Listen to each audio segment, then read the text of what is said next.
জোড়ায় জোড়ায়।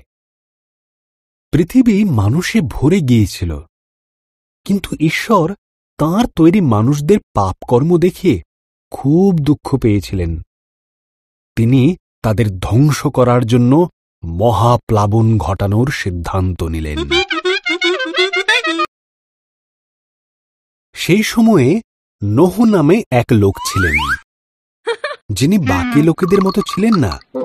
নোহ ঈশ্বরকে ভালোবাসতেন এবং তাঁর বাধ্য ছিলেন। ঈশ্বর নোহ ও তার পরিবারকে মহাপ্লাবন থেকে বাঁচিয়ে রাখার কথা ভাবলেন, মহাপ্লাবন থেকে সাবধান করলেন। তিনি নোহকে একটি বিশাল বড় জাহাজ তৈরি করতে বললেন, যার নিচু ছাদ থাকবে, 3টি তলা, 1টি জানালা ও 1টি দরজা থাকবে। নোহ ঈশ্বরের কথা মতন জাহাজটি তৈরি করলেন। ঈশ্বর নোহকে বললেন, প্রত্যেক ধরনের পশুর থেকে জোড়ায় জোড়ায় পশু সংগ্রহ করতে, 1টি করে পুরুষ, 1টি করে স্ত্রী। এরপর নোহ ও তার পরিবার বাকি পশুদের নিয়ে জাহাজে উঠে পড়লেন। ঈশ্বর জাহাজের দরজা বন্ধ করে দিলেন। 40 দিন 40 রাত ধরে অবিরাম বৃষ্টি হয়েছিল। আকাশ থেকে বৃষ্টি পড়ছিল আর সমুদ্র হ্রদে জল বেড়ে উঠেছিল।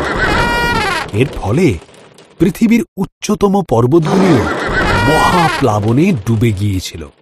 এই অবস্থায় নোহ আর তার পরিবার ও অন্যান্য পশুরা জাহাজে নিরাপদে ছিল এবং তাদের জাহাজ মহাপ্লাবনে ভাসছিল। ঈশ্বর এক মুহূর্তের জন্য নোহর কথা ভোলেননি। ঈশ্বর বাতাস পাঠালেন, জলের স্তর নেমে গেল, জাহাজটি আরারত পর্বতে থেমে গেল। নোহ একটি ঘুঘু পাখিকে বাইরে ছেড়ে দিলেন। যখন পাখিটি আর ফিরল না, তখন তিনি বুঝতে পারলেন পাখিটি এখন নিরাপদে আছে। ভূমি শুকিয়ে যাবার পর ঈশ্বর তাদেরকে জাহাজ থেকে বেরিয়ে আসতে বললেন। তিনি আকাশে প্রতিজ্ঞাস্বরূপ একটি মেঘধনু বানালেন, এই কারণে যে তিনি আর কখনো পৃথিবীতে মহাপ্লাবন আনবেন না।